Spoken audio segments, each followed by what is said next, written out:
गुरु ग्रह श्रेष्ठतम ग्रहों में से एक है, लेकिन क्या ये सदैव शुभ फल ही देते हैं या फिर कौन सी स्थितियां हैं जब ये अशुभ फल प्रदान कर सकते हैं, इसी पर आज हम बात करेंगे।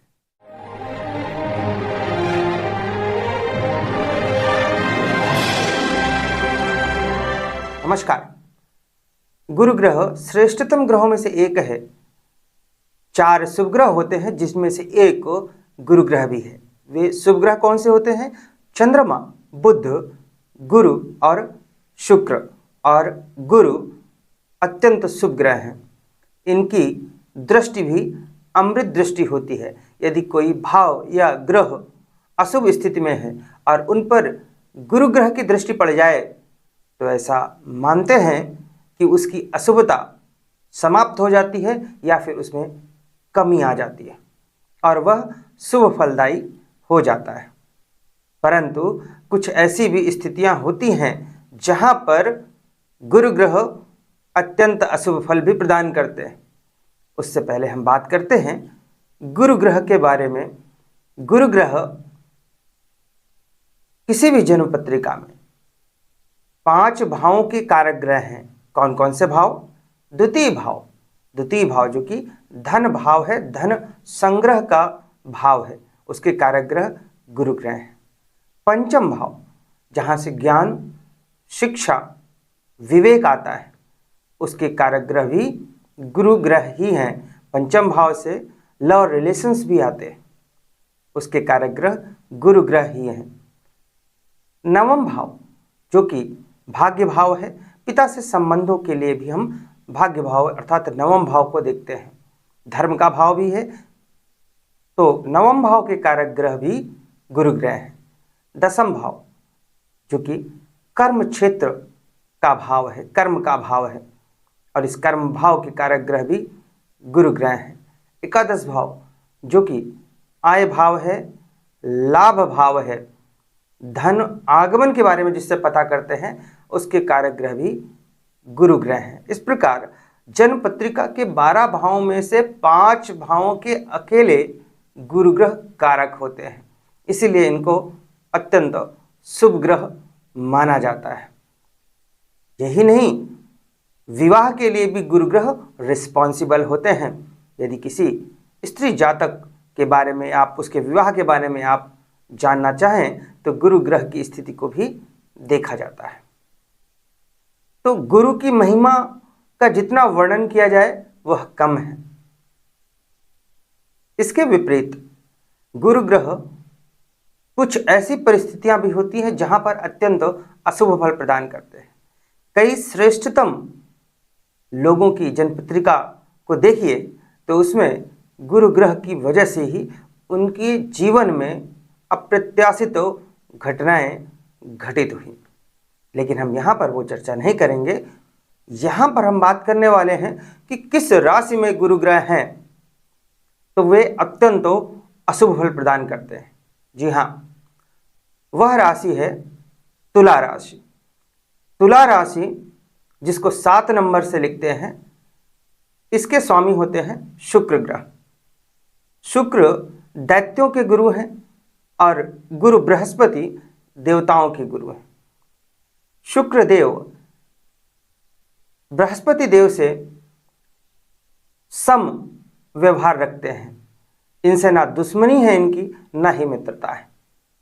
परंतु देवताओं के गुरु अर्थात गुरु ग्रह ये शुक्र से शत्रुवत व्यवहार रखते हैं, शुक्र को शत्रु मानते हैं।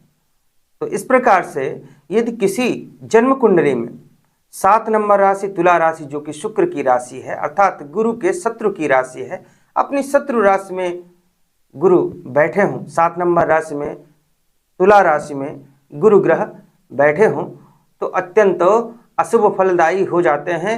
कभी भी इनके शुभ फल प्राप्त नहीं होते हैं। कौन कौन से अशुभ फल प्राप्त होते हैं?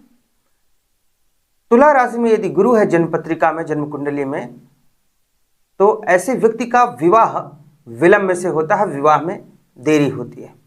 यदि विवाह हो भी जाए तो भी वैवाहिक जीवन सामान्य सा होता है या फिर परेशानियों भरा होता है, परंतु उसमें उच्च कोटि का विवाह संभव ही नहीं होता है यदि तुला राशि में गुरु विराजमान है।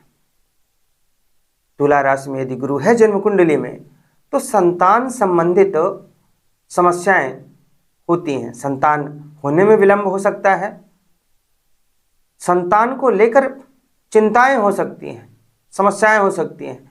जैसे यदि लड़की हुई तो लड़के की प्रतीक्षा, लड़का हुआ तो लड़की की प्रतीक्षा।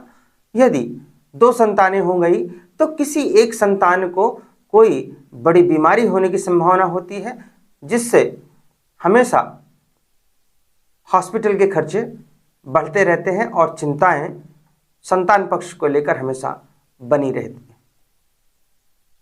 इसके पश्चात संतान की शिक्षा के बारे में भी चिंताएं या समस्याएं लगी रहती हैं। तुला राशि अर्थात 7 नंबर राशि में यदि गुरु विराजमान है तो ये लव रिलेशंस के लिए भी दर्शाते हैं। अर्थात तुला राशि में गुरु हैं तो लव मैरिज भी हो सकती है, परंतु ऐसे विवाह में भी वैवाहिक जीवन सुखमय नहीं होता है, समस्याएं बनी होती हैं। अब हम बात करते हैं कि यदि नवम भाव या फिर द्वितीय भाव में 7 नंबर की राशि तुला राशि में गुरु हो तब क्या होता है। ऐसे व्यक्ति विवाह होने के बाद भी सन्यासी की तरह जीवन व्यतीत करना शुरू कर देते हैं। ये दिन भर पूजा पाठ और धार्मिक बातों में ही व्यस्त रहते हैं, अपने सांसारिक जीवन की तरफ, परिवार की तरफ ध्यान नहीं देते हैं। कौन लोग ऐसा करते हैं? जिनके नवम भाव या फिर द्वितीय भाव में 7 नंबर राशि लिखी हो और वहां पर गुरु विराजमान हो। अब देखिए, जो तुला राशि है यह 3 नक्षत्रों से मिलकर बनी है। कौन कौन से नक्षत्रों? चित्रा, स्वाति और विशाखा। चित्रा नक्षत्र के 2 चरण, स्वाति के 4 चरण और विशाखा के 3 चरण। इस प्रकार 9 चरण अर्थात 2.25 नक्षत्र तुला राशि में होते हैं। यदि गुरु ग्रह तुला राशि के चित्रा या विशाखा नक्षत्र में है तो भी थोड़ी शुभ फल की उम्मीद की जा सकती है, परंतु यदि ये स्वाति नक्षत्र में है तो स्वाति नक्षत्र के गुरु अत्यंत अशुभ फलदायी होते हैं।